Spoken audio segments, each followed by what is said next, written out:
You just dropped at least 30,000 on your wedding, the cake eaten, the dress worn once, and the flower rotten in the basket. But yet you hit me up, ask me why $400 for flower preservation. You act like I'm not about to babysit your dead roses while praying for them to not crumble into dust.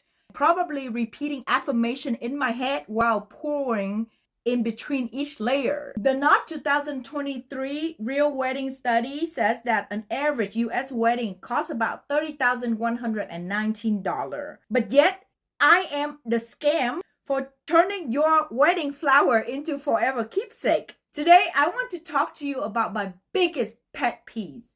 When people think that my resin art is just, throw a bunch of pretty flower in the mold and call it a day. When I first started this journey, many of those so-called friends told me that I will support you.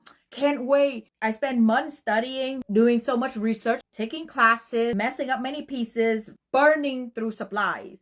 Finally, I'm confident enough to post up my work and they asked me how much it is. I give them about 15% off because I'm new to the business. She was like, oh, never mind then. My friend wouldn't pay for that. If you consider drop half the price, then maybe we'll think about it.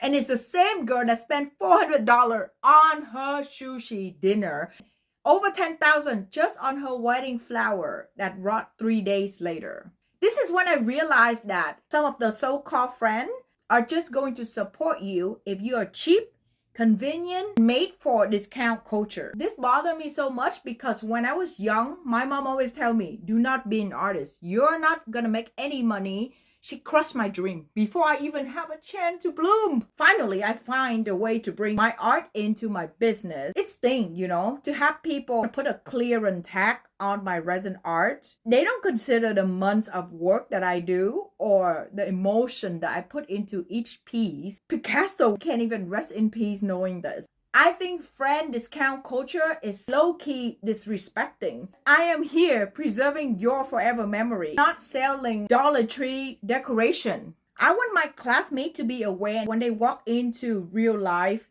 and start to work, especially in the creative field or service. Time, talent, and energy are not up to negotiation. People act like they're doing you a favor by buying a piece of art. I would never do this to someone because I know how insulting it feels and I don't want to be that person who make others doubt themselves. I learned this awareness through healing my money wound, watching a lot of successful entrepreneurs and learning how to say my price without flinching. If you think my price make you blink twice, watch my process. You probably would faint. Thank you.